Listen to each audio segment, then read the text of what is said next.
I love this time of year. All the Christmas songs, the lights, the trees, the snow, the presents and the parties. Christmas time, it always reminds me of the book by C.S. Lewis, The Lion, the Witch, and the Wardrobe. Do you remember the conversation between Mr. Tumnus and Lucy? Whenever Mr. Tumnus says, "Imagine that, always winter and never Christmas."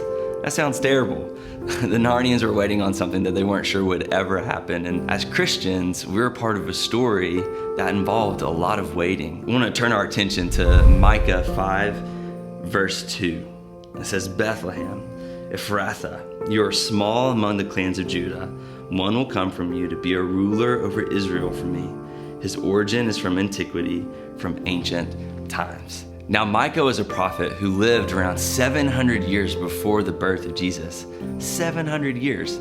There were a few prophets come after Micah, but for several hundred years after the prophets, no one heard from God.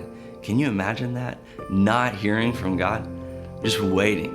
The story of the Old Testament was about the coming Messiah who would fulfill God's covenant promises to Abraham and to David, and the people of God, they waited. And sometimes they waited well, and then other times they got pretty distracted and even discouraged because waiting is hard.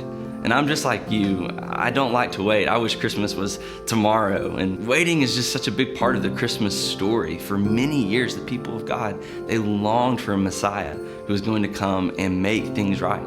Micah wrote these words 700 years before Jesus would come. Waiting is hard, but waiting is worth it.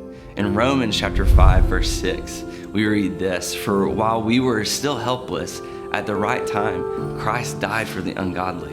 All of humanity was building up to the moment when Jesus laid in that manger. The heavenly hosts, they sang their songs, Mary and Joseph, they gazed upon their precious child, a child who had died for the sins of all of us. At just the right time, Jesus came and he died for you and he died for me. The holidays can be a tricky time. We can get easily distracted and we can easily get caught up in the hustle and the bustle of preparing for the big day, but while also forgetting the real meaning of the day. Take just a few moments today and the days leading up to Christmas to remind yourself that in little town of Bethlehem, at just the right time, the hope of the world, the longing of Israel was born.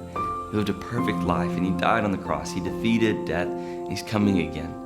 Could you be bold enough maybe today to comment below some of the different things that distract you during the holiday season? And maybe if you have just 30 seconds today, could you just say a prayer to yourself asking God to help you to keep your eyes fixed on Jesus during this season?